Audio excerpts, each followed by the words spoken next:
Losing Control, Remotely, by Bernadette Astill of Manly, 2095. Narrated by Rowena Robinson. After over half a century of marriage, relaxing into retirement, I'd assumed we'd grow old gracefully, enjoying togetherness. However, a worrying split has emerged, and not the emotional sort that counselling might fix. We have been given a new bed, and it has forced us apart physically and ironically taken us out of our comfort zone. Having learnt some life lessons along the way, we'd like to think we may have accumulated some knowledge, even wisdom, and be in control of our lives. But somehow an interesting shift in the family dynamic has crept in. The disconcerting switch happened subtly, from us confidently imparting advice to our offspring, to us seemingly being the ones that need care and guidance. You should, or you need, fill in the blank, all done with our best interests at heart. We were recently informed that a new bed had been selected for us, paid for, with delivery imminent. To say that we were dumbfounded was an understatement. I view selecting a bed as a very personal choice, much like buying knickers. Besides, we already had a perfectly good king-size bed. Very comfortable to snuggle into, fostering togetherness, while allowing clearly defined my side, your side. One that I looked forward to hopping into each night, confident of a good night's rest, a nest if you like. A well-meaning son viewing my brief struggle one day to get up from his extremely low couch, think Nordic minimalist design, had become convinced I must be suffering mobility issues. I'd thought I was moving pretty well for mid-70s. Granted, joints may not be as flexible as they were at 30, whose are? But by golly, the new bed selected for us boasts flexibility.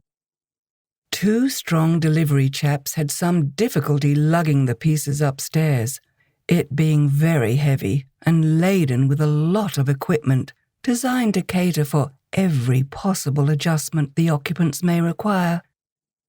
It's a split king model, separate single beds, with individual controls. They are designed to adjoin each other closely, but nevertheless, there is a ridge down the center line. This becomes obvious if you fancy a closer encounter. There's a wealth of electric features entrusted to each of us to control. Too much technology can be daunting as we age, when faced with a veritable smorgasbord of control buttons to negotiate. One mattress is firm, and they aren't kidding about that, while the other is medium. Husband volunteers to take the firm one, thankfully, definitely designed to keep you on the straight and narrow. In order to counteract the firmness, we order a new gel overlay which helps soften it, but which then raises his side considerably higher than mine. Disconcerting having him look down on me, till I discover the button that raises my level up to his. Aha! Seeing eye to eye again. Special sheets ordered, 2 thick woolen underlays later, and we're both level pegging. At this stage, we're quite elevated, and I consider with some trepidation the possible distance to fall to the floor should I forget I'm essentially now in a narrower single bed and mustn't roll over too carelessly as I was wont to do. Our gifted super-duper bed is designed to cater for needs and wishes I wasn't aware one could have. It has infinite positions. Zero gravity puts you in a position with bottom firmly anchored, torso raised to a high level, and legs in a position quite reminiscent of giving birth. Now this V shape is great if you want to read, or perhaps watch telly. But woe betide if you fall asleep like that. Your body will soon communicate it needs to stretch out. So, half awake, you clutch the control, press button to straighten out the bed.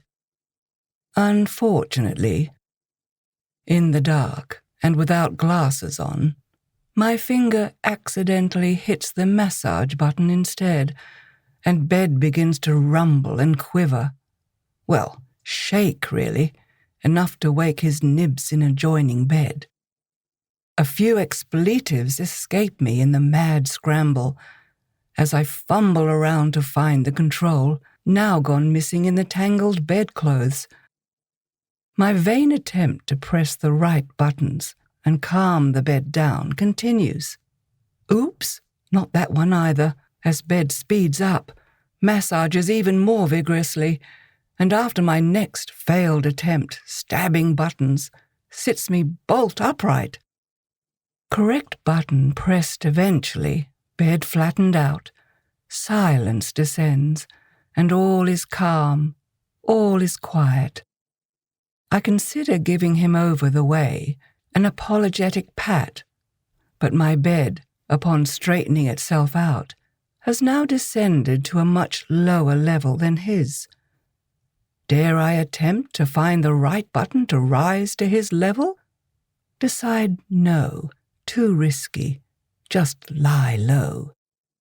Because of all this frantic positioning, the bedclothes seem to have retreated footwards, becoming firmly embedded down the base, thus leaving our common top quilt skewed in his favor. At this point, unable to sleep, I reach for the iPad to read. It's conveniently plugged in to the USB point on the side of the bed because, and I may have overlooked mentioning this feature, this bed also provides ready access to media entertainment for sleepless moments. I fervently wish it could read me a bedtime story so I could get some sleep.